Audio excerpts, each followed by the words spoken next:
Let us see the meaning of linear equation in two variables. दोन चलातील रेषीय समीकरण म्हणजे काय त्याचा अर्थ बघूया. x plus y is equal to 15.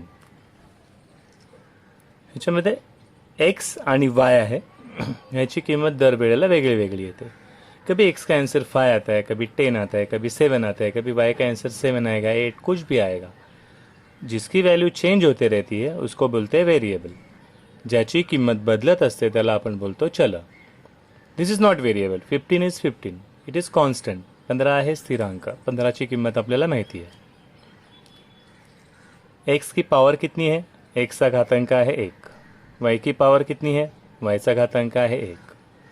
So power 1 रहेगी तो हो गया लीनियर, रेषीय. दो वेरिएबल है, दोन चला आहेत. इक्वल का साइन आ गया तो हो गया इक्वेशन. इक्वल का साइन आता है तो ये लेफ्ट हैंड साइड, ये राइट हैंड साइड. ही डावी बाजू, ही उजवी बाजू. दोन चलातील घातांक एक असलेलं समीकरण.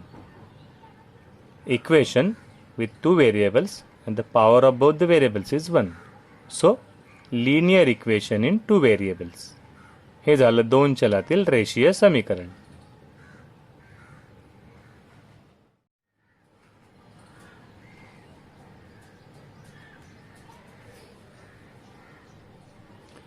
Let us see some examples.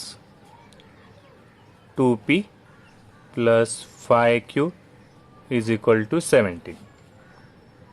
Two variables R P and Q. P आणि क्यू झाले चल. घातांक एक एकच आहे ना, त्याचा समीकरण आहे. This is linear equation in two variables.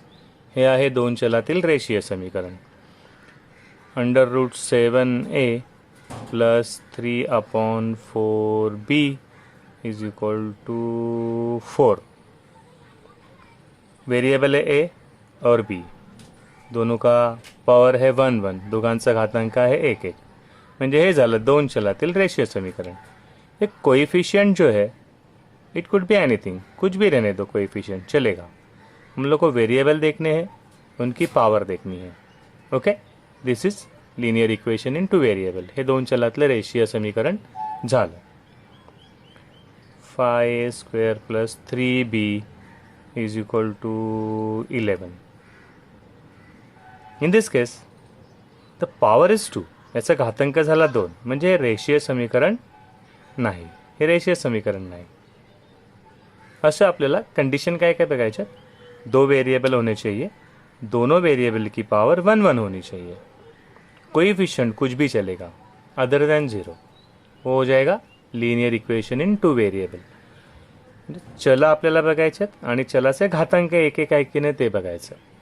बाकी सहगुणक काही पण असले तरी चालतील. Now in this case 2/x plus 1/y is equal to 7/5. In this case the variable is denominator. जो चला है तो छेदात गेला. भी इसका मीनिंग क्या होता है? अगर ये डिनोमिनेटर में x है तो इसका मीनिंग क्या होता है? x अगर ऊपर आता है तो x का पावर हो जाएगा -1 ना. इंडायसिस का रूल है आपल्या घातांकांच्या नियमानुसार. एक जर वर घेतला आपण तर त्याचा घातांक ऋण होऊन जाईल. पावर -1 नहीं चाहिए. So this is not linear equation. Okay, क्योंकि इसकी पावर हो जाती है ऊपर आने के बाद -1.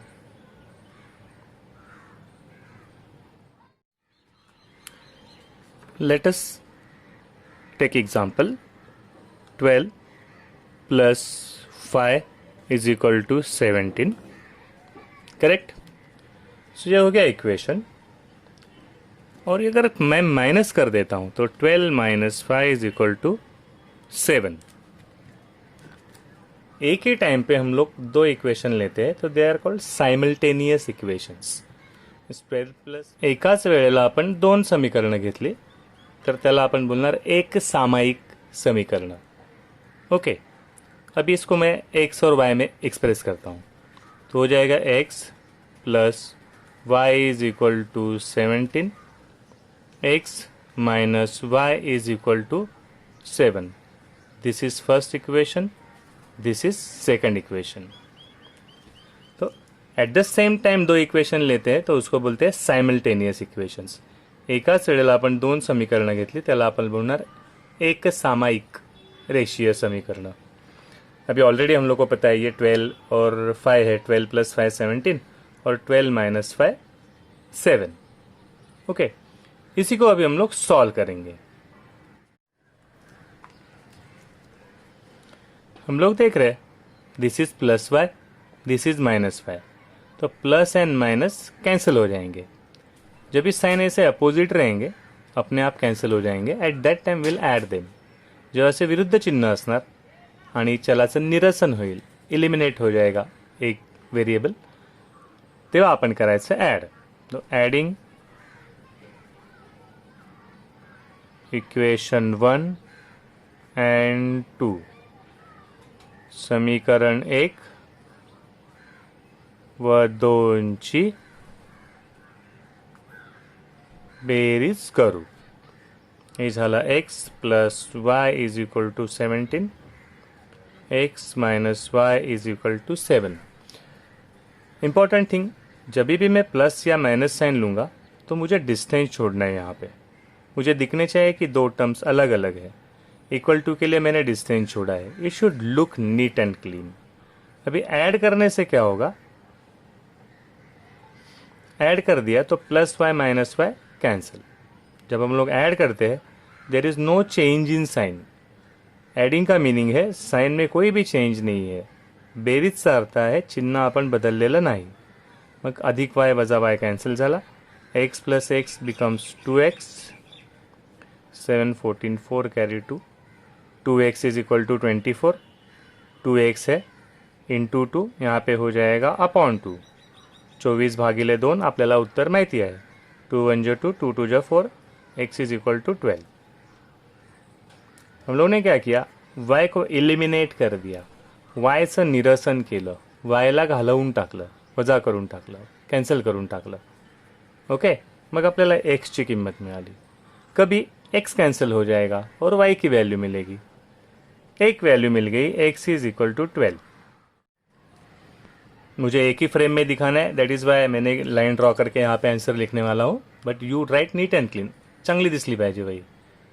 कभी भी प्रिकॉशन नहीं लेना कि प्रेजेंटेशन अच्छा होना चाहिए. x = 12, इसका मीनिंग क्या है? x = 12 का मीनिंग है x की जगह पे 12 लिख सकते हैं. x निकाल के 12 लिख सकते हैं. x बरोबर 12चा अर्थ आहे जिथे x असेल त्याच्या जागी आपण 12 लिहू शकतो. यहाँ पे x है तो मैं यहाँ पे लिख सकता हूँ 12. यहाँ पे x है मैं यहाँ पे लिख सकता हूँ 12. That is the meaning of x = 12. x की वैल्यू है 12. अभी सब्सटीट्यूटिंग, मैं सब्सटीट्यूट करूँगा. x = 12 इन इक्वेशन, फर्स्ट वाला इक्वेशन प्लस वाला है ना, तो मैं फर्स्ट इक्वेशन में लिखता हूँ. समीकरण 1 मध्ये x बरोबर 12 ठेवू. इक्वेशन 1 क्या है, x + y = 17. x = 12 का मीनिंग क्या हो गया, x की जगह पे मैं लिखूंगा 12, तो ये हो गया 12 + y = 17. तो y हो गया, this plus will become minus on right side, है ना, साइड चेंज साइन चेंज. हे झालं 12 7 गेले 5. आंसर आ गया मेरा y = 5. सो सोल्यूशन इज, उकल झाली, उकल उत्तर झालं. या तो ऐसे लिखो x = 12, y = 5, या तो ऐसे भी लिख सकते हो x and y = 12 and 5. This is our answer.